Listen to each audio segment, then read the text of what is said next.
DG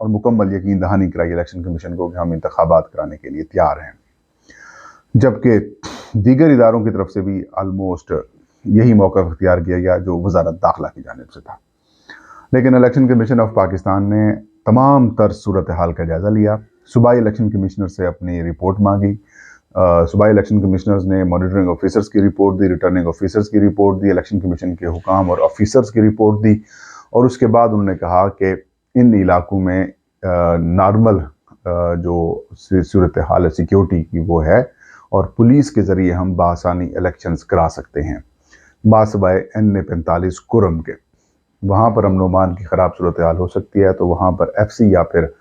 افواج پاکستان کے ذریعے الیکشن کرایا جائے گا۔ تو الیکشن کمیشن آف پاکستان نے تمام چیزوں کا جائزہ لینے کے بعد فیصلہ یہ کیا کہ جو 3 صوبائی اسمبلی اور جو 9 قومی اسمبلی کے حلقے تھے ان میں سے ایک کو چھوڑ کر 8 قومی اسمبلی کے جو حلقے ہیں وہاں پر انتخابات اپنے شیڈول کے مطابق ہوں گے، اور N45 کرم کا جو حلقہ ہے وہاں پر جب حالات نارمل ہوں گے تو پھر فوج یا پھر کسی اور سیکیورٹی ادارے کی نگرانی میں وہاں پر انتخابات کرا دیے جائیں گے۔ اسی طرح سندھ حکومت کی جانب سے بھی کراچی ڈویژن میں جو کہ بلدیاتی انتخابات کا دوسرا مرحلہ ہونا ہے سندھ کا، اس کے لیے پولنگ کی جو ڈیٹ ہے وہ 23 اکتوبر الیکشن کمیشن نے سجیسٹ کی تھی یا وہ اعلان کیا تھا، اس کے اوپر بھی سندھ حکومت نے یہ کہا کہ اس کو ملتوی کریں۔ تو الیکشن کمیشن آف پاکستان نے اس درخواست کو بھی مسترد کر دیا اور یہ کہا کہ 23 اکتوبر کو ہی الیکشن ہوں گے۔ یہ بڑی ٹینٹ ہے، بڑا دھچکا ہے وفاقی حکومت کے لیے۔ کمیشن کا کہنا ہے کہ ہم مکمل طور پر تیار ہیں۔ دوسری خبر کی طرف بڑھتے ہیں ناظرین۔ ایز پر ایکسپیکٹڈ، جیسے ہمیں امید تھی کہ کرنل ریٹائرڈ ہاشم ڈوگر جو کہ وزیر داخلہ پنجاب ہیں تھے، ان کی کارکردگی کے اوپر بڑے کویسچن مارک اٹھ رہے تھے۔ تحریک انصاف کے اندر اور پنجاب حکومت کے بھی اندر PTI کی اور عمران خان کی بھی بڑی ریزرویشنز تھیں کہ کرنل ہاشم ڈوگر جو ہے وہ مناسب انداز میں پرفارم نہیں کر پا رہے، جس طریقے سے تحریک انصاف کو ایکسپیکٹیشنز تھیں کہ پنجاب میں وہ ٹف ٹائم دیں گے مسلم لیگ نون کو، بالخصوص جس طریقے سے مسلم لیگ نون نے انتقامی کاروائیاں کی تھی جب وہ پنجاب حکومت ان کے ہاتھ لگی تھی۔ تو ایک تو ان کے اوپر دباؤ بھی بہت زیادہ تھا عمران خان کا، PTI کا، باقی لوگوں کا، امیدیں بھی بہت زیادہ تھیں کرنل ہاشم ڈوگر سے کہ تحریک انصاف جب پنجاب میں حکمران واپس آئے گی تو وہ جو زیادتیاں جو مسلم لیگ نون نے حکومت نے چند دنوں کے اندر کی تھیں، یا عطا اللہ تارڑ کے ذریعے یا پھر حمزہ شہباز کے ذریعے جو PTI کے ورکروں کے اوپر یا پھر رہنماؤں کے اوپر جس طریقے سے تشدد کیا گیا، ان کے گھروں کے اوپر چھاپے مارے گئے، چار دیواری کا تقدس پامال کیا گیا، جعلی جھوٹے مقدمات درج کیے گئے، کئی صحافیوں کو، عمران ریاض خان سمیت کئی صحافیوں کے خلاف کارروائیاں کی گئی، تو بدلہ بھی لیا جائے گا اور جواب بھی دیا جائے گا۔ لیکن ہاشم ڈوگر صاحب PTI اور عمران خان سمیت تحریک انصاف کے دیگر رہنماؤں اور ورکروں کی امیدوں کے اوپر پورا نہ اترے۔ سوشل میڈیا کے اوپر یہ عجیب و غریب قسم کی ٹویٹس کیا کرتے تھے،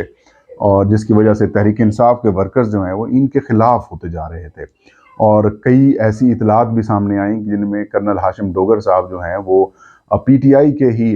جو کارکن ہیں یا پھر ان کے جو ٹویٹر ہینڈلز ہیں ان کو بھی انہوں نے بلاک کرنا شروع کر دیا۔ عمران خان صاحب کے پاس ان کی بڑی شکایات موصول ہوئیں، بالخصوص لانگ مارچ ہو یا پھر پنجاب میں جیسے شہباز گل کے اوپر تشدد ہوا، وہ بر وقت رپورٹ نہ کرنا، پھر ان کو ہسپتال شفٹ نہ کرنا، بڑے معاملات سامنے آئے جس کے اندر ان کی کمزوری کوتاہی جو ہے وہ کھل کر سامنے آئی۔ تو عمران خان صاحب نے ذرائع یہ بتاتے ہیں کہ ایک میٹنگ میں نے کہا تھا کہ آپ اگر پرفارم نہیں کر پا رہے تو بہتر یہ ہے کہ آپ پھر ریزائن کر جائیں۔ تو پھر حالیہ جو انہوں نے بیان دیا کہ پنجاب حکومت کوئی وسائل فراہم نہیں کرے گی تو لانگ مارچ کے لیے یا پھر عمران خان کی موومنٹ کے لیے، تو اس کے بعد کافی زیادہ دباؤ ان کے اوپر بڑھ گیا تھا۔ تو پھر آج یہی وجہ ہے کہ انہوں نے استعفیٰ اپنا جو ہے وہ دے دیا ہے، اور اب نیا جو وزیر داخلہ پنجاب ہوگا اس کا فیصلہ عمران خان کریں گے چودھری پرویز الہی وزیر اعلیٰ پنجاب سے مشاورت کے بعد، اور اس کے بعد آئندہ کی جو لاہ عمل اور جو حکمت عملی ہے وہ ترتیب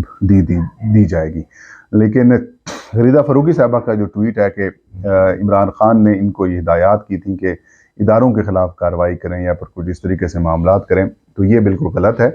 تحریک انصاف کے انٹرنل ان کے اوپر پریشر تھا، ایکسپیکٹیشنز کے اوپر یہ پورا نہیں اتر پا رہے تھے، اور ویسے بھی ان کی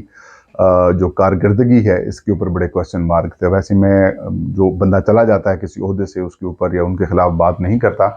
لیکن ان سے متعلق پی ٹی آئی کے اندر کافی زیادہ ریزرویشنز تھیں، اور عمران خان بھی ان کی کارکردگی سے مطمئن نہیں تھے۔ ناظرین، یہ تھی آج کی ویڈیو، مجھے اجازت دیجیے، اللہ ہم سب کا حامی ناصر ہو۔